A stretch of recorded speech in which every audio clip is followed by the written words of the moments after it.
Now we move on to the Visionary Awards, sponsored by Ego Rock. And here to tell us more, guest presenter Jerry Ewing. Jerry. Good evening. I hope you've all had a fantastic night. Normally I would get up before Gavin and actually had some preamble before I introduced Gavin.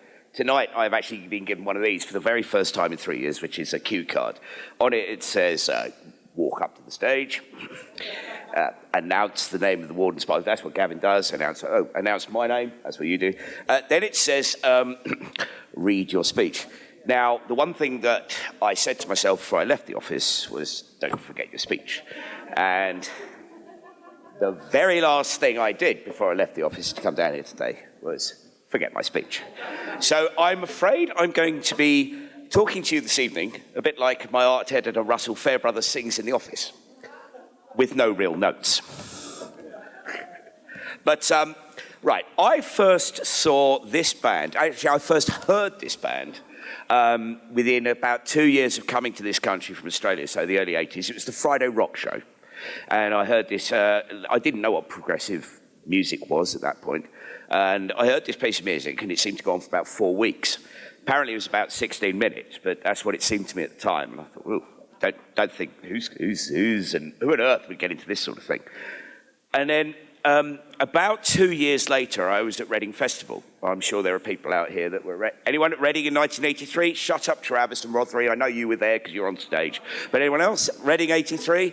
Right, good. Reading 83, I saw this band Sunday afternoon, and it absolutely blew my mind. They were unlike anything I'd ever seen before, and they remain pretty much like anything I'd ever seen or heard before. But they are totally unique, and they are led by a visionary, quite frankly. We're talking about a man who had not the most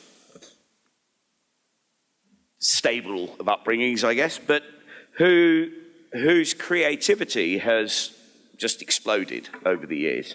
And I think it's because the progressive rock world caters for people with such vision and talent that the person I'm talking about tonight has managed to create music.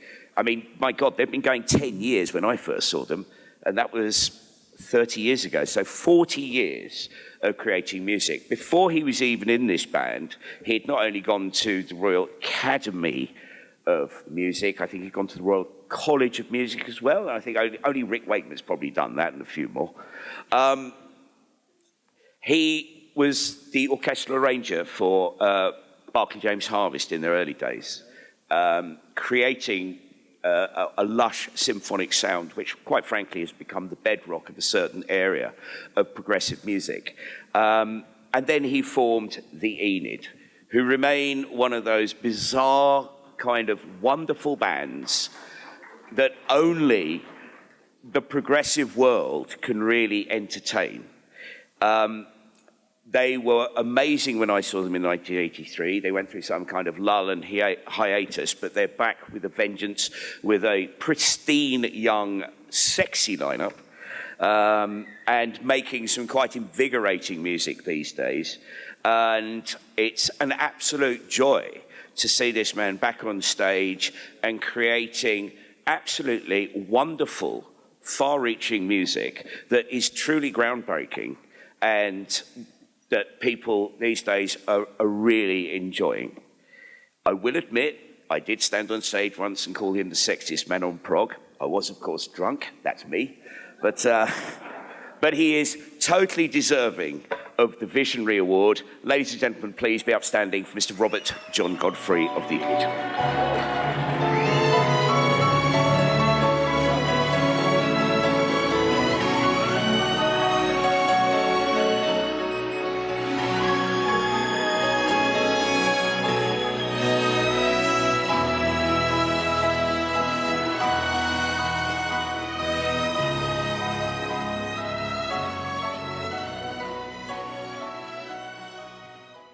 Well, I'm not going to stand here and give you some visionary homily. All I would say is that the Progressive Music Awards has gone from being a little spark of an idea to where we all are tonight.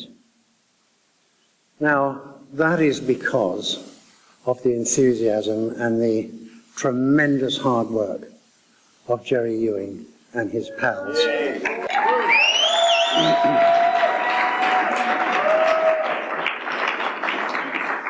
But the sad truth is that progressive music, which when I started as a young teenager, I saw it anyway, from my classical background at least, as being the bridge between the world of entertainment and the world of the arts, where this rather uncomfortable relationship could actually exist.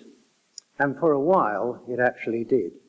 I mean, the soundtrack of my life was the Vanilla Fudge, Close to the Edge, all those sort of things that really inflamed a whole nation. Times have changed, and those people who say, yeah, well, it's all over, we can never go back to that. Well, you can't go back to that. But the fact is that there's a young generation out there of very gifted composers and talented musicians who are not attracted to joining the progressive world. They're doing something else.